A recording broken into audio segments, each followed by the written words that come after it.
కీర్తనలో 127 2వ వచనం.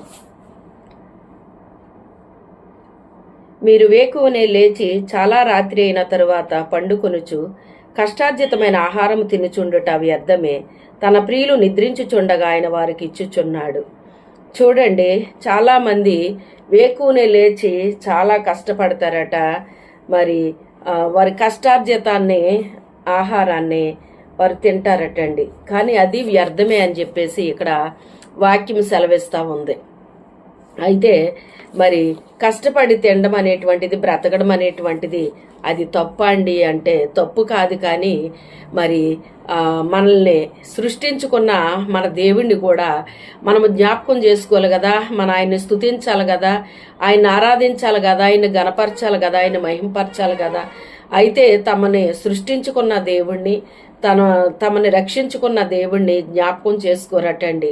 ఎంతసేపు మరి కష్టపడాలి, సంపాదించుకోవాలి అని ఎంతసేపు లోకాశ, శరీరాశ, నేత్రాశ, జీవంతో డంబంతోనే బ్రతుకుతారట. కానీ దేవుణ్ణి వారు ఏమాత్రము కూడా మరి పట్టించుకోరటండి. ఏదో ఒకవేళ మందిరానికి వెళ్ళామంటే వెళ్ళాము, వచ్చామంటే వచ్చామన్నట్టు ఉంటారంట. కానీ మరి దేవుడికి తమ హృదయంలో చోటు ఎవరటండి. చాలా మంది హృదయంలో దేవునికి స్థానం ఇవ్వాలండి.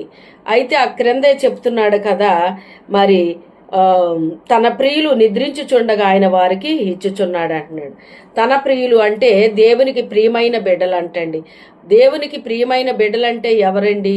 వాళ్ళు లోకాశ, శరీరాశ, నేత్రాశ, జీవపడమ్మ అనేటువంటి వారు మరి విడిచిపెట్టిన బిడ్డలు.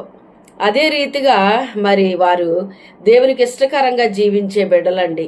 దేవుని వాక్య ప్రకారంగా జీవించే బిడ్డలు, మరి దేవుని యొక్క చిత్తాన్ని నెరవేర్చే బిడ్డలు, దేవుని ఉద్దేశాన్ని సఫలపరిచే బిడ్డలు, దేవుడు ఏం చెప్తే అది చేసే బిడ్డలు.